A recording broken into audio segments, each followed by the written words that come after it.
Hocayı çek. Hadi.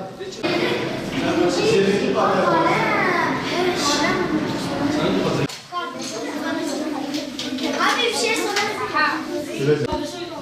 İl 13, ilçe 10.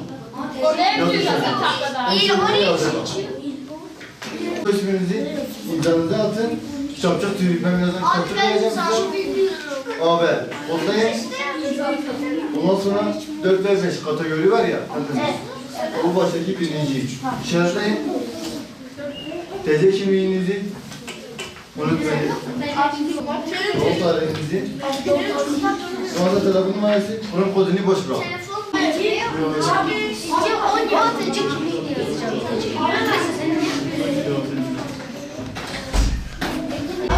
Gençler, TC'nizi yazın bak. TC'nizi yazın. Abi ben gidiyor muyum? Boş kitabı. Boş. Birinci kategori 4 ve 5. Sen adresini yaz. Abi kitapçı türünü çalmıyor.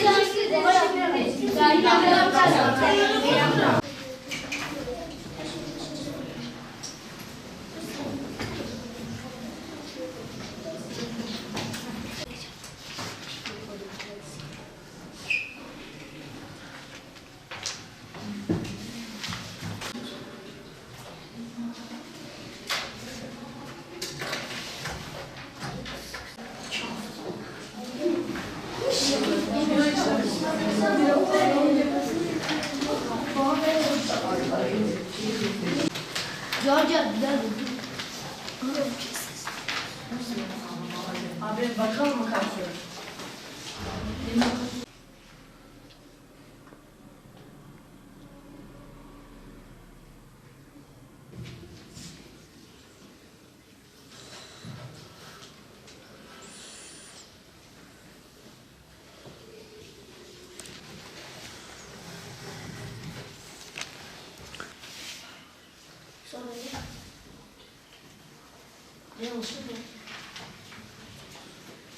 Peygamber Sevdaları Vakfı öncülüğünde her yıl düzenlenen Onu Oku, Onu Yaşa temaliyle siyer yarışması bu senede inşallah bugün düzenledik. Buna katılım gösteren kardeşlerimize başarılar diliyoruz. Her yıl düzenlenen bu siyer sınavı münasebetiyle özellikle çocuklarımızın buna iştirak etmesi sayesinde daha bir sevinçli bir duruma geliyoruz. Biz de Bitlis Peygamber Sevdaları olarak bu yıl özellikle 3100 kaydımız, il merkezi, 6 ilçemiz, 1 beldemiz ve 4 köyde düzenleyeceğimiz toplamda da 17 noktada düzenleyeceğimiz bu siyer yarışmasına katılım gösterilecektir inşallah. Günümüze baktığımız zaman özellikle Peygamber sallallahu aleyhi ve sellem'in mesajlarına ne kadar muhtaç olduğumuzu görüyoruz. Özellikle bunun için Peygamber Sevdaları Vakfı da bu münasebetle özellikle toplumumuzda bugün de okuma oranının çok düşük olmasından dolayı Peygamber sallallahu aleyhi ve sellem'in hayatını onu okuyup anlayıp kendi hayatına yön veren bireylerin yetişmesi amacıyla bu siyer yarışmalarını düzenlemektedir. Bu minvalde bizler de bu Peygamber Sevdaları Vakfı'nın öncülüğünde düzenlenen bu siyer yarışmasına bize katkı sunmak amacıyla gayret gösterdik. Özellikle bu siyer yarışmasında katkı sağlayan Milli Eğitim Müdürümüz, şube müdürlerimiz, okul müdürlerimiz ve bu minvalde bize destek veren ve kayıt döneminde bize destek veren özellikle öğretmenlerimiz ve kayıt noktalarında bize yardımcı olan kardeşlerimiz ve gönüldaşlarımızdan Allah razı olsun. Allahu Teala mükafatlarını kat kat nasip eylesin inşallah. Tabii bitsin şartlarını malum herkes biliyor.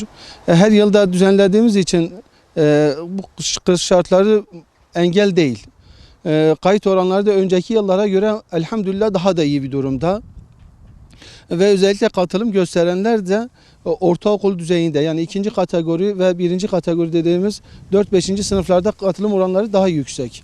Demek ki görüyoruz ki okullarda olsun, aile tarafından olsun teşvik ediliyor bu çocuklar. İnşallah bunları da geleceğine yön verirler bu Peygamber sallallahu aleyhi ve sellem mesajlarıyla.